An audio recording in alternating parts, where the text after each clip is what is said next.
তোমাদের উপরে বিভিন্ন ধরনের চাপ আসবে, বিভিন্ন সন্ত্রাসী কার্যক্রমের আগ্রাসী অনেক থাকতে পারে, চাপ থাকতে পারে, কিন্তু মনে করার কোনো কারণ নাই যে তোমরা একা। ওখানে তোমাদের কাছে 3 জন যে অস্ত্রধারী আমাদের সদস্য থাকবে। এবার এরা সবাই প্রশিক্ষিত এবং খুবই সুদক্ষ। আমাদের ব্যাটালিয়ন আনসার সদস্য, অঙ্গীভূত আনসার সদস্য সকলেই পরীক্ষিত। তারা আমাদের প্রিজাইডিং অফিসার যারা থাকবে প্রতিটা ভোট কেন্দ্র, প্রিজাইডিং অফিসারদেরকে সুরক্ষা দিবে, যাতে তারা কোনোভাবে কারো চাপের মধ্যে নিজেদেরকে আত্মসমর্পণ করতে না হয়।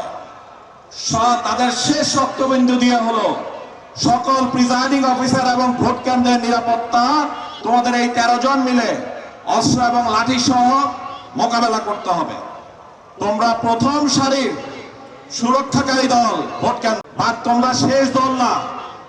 তোমাদের মধ্যে যাদেরকেই আমাদের নির্বাচন সুরক্ষা অ্যাপসে রেজিস্ট্রেশন করা হবে, তারা ভোট কেন্দ্রের যে কোনো অনিয়ম, যে কোনো হুমকি, যে কোনো ধরনের শৃঙ্খলা বহির্ভূত কাজ হওয়ার সাথে সাথেই যে অ্যাপসে যে আপলোডটা দেওয়া হবে, সেই আপলোডের সাথে সাথে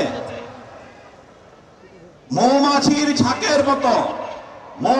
ঝাঁকের মতো আমাদের বিভিন্ন স্ট্রাইকিং পেট্রোল ওই ভোট কেন্দ্রে অটোমেটিক চলে যাবে। কারণ প্রতিটা দিক থেকে আসবে সেনাবাহিনীর petrol, BGB petrol, police petrol. Dhaka শহরে বিভিন্ন প্রান্তরে সমন্বয় করা হয়েছে তোমাদের নিরাপত্তার জন্য, সার্বিক ভোট কেন্দ্রের সর্বোচ্চ নিরাপত্তার জন্য।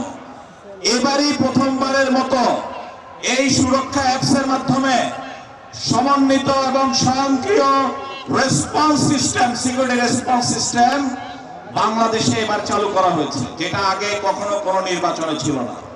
আমি আগেও অনেক নির্বাচন ডিউটি করেছি, কখনো এই ধরনের সমন্বিত ব্যবস্থা আগে ছিল না। যারা অনেক দূর দূরান্তে থাকতো, অনেক সময় এতিমের মতো, চাতকের মতো চাইতো যে কখন আমার সাহায্য আসবে, আমার তো সবকিছু নিয়ে যাচ্ছে। এখন আর সেটা হবে না।